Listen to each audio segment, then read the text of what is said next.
प्रकार के जो सेंटेंस होते हैं, सपना नाचती ही रहती है, नाचती ही रहती है, इस प्रकार के सेंटेंस में keeps on all the time का यूज होता है। सपना keeps on dancing all the time. समझ गए। मैं मैं कपड़े धुलने वाली हूँ। आई एम अबाउट, यहाँ पर अबाउट टू का यूज होगा। मैं कपड़े धुलने वाली हूँ। I am about to wash the clothes. इस प्रकार के जितने सेंटेंस होते हैं उसका बोलने का तरीका क्या है, लिखने का तरीका क्या होता है। जैसे वह लिखती तो है, तुम पढ़ती तो हो, वह जाता तो है। इस प्रकार के जितने सेंटेंस होते हैं वहां पर डू और डज का यूज किया जाता है। कब? सब्जेक्ट के बाद।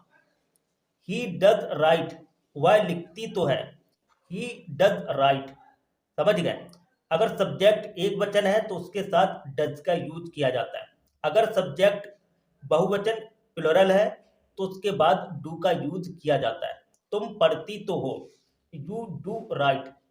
वह जाता तो है, ही डज गो। समझ गए। तुम जानते तो हो, यू डू नो। समझ गए। इसी प्रकार के और सेंटेंस हैं, जैसे ये है। इसी प्रकार के और सेंटेंस हैं, जैसे तुम पढ़ते रहते हो, यू कीप ऑन रीडिंग। समझ गए। यहाँ पर कीप ऑन का यूज होगा।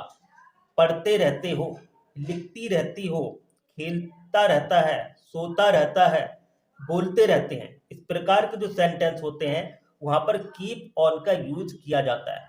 समझ गए। अगर सब्जेक्ट सिंगुलर है तो वहां पर उस वर्ब के अंत में आखिर में एस का यूज होगा। समझ गए। तुम पढ़ते रहते हो, यू कीप ऑन रीडिंग। वो वह लिखती रहती है, शी कीप्स ऑन राइटिंग। समझ गए। मैं खेलता रहता हूँ, आई कीप ऑन प्लेइंग। समझ गए। वह सोता रहता है, ही कीप्स ऑन स्लीपिंग। समझ गए। वह वो सब बोलते रहते हैं, दे कीप ऑन स्पीकिंग।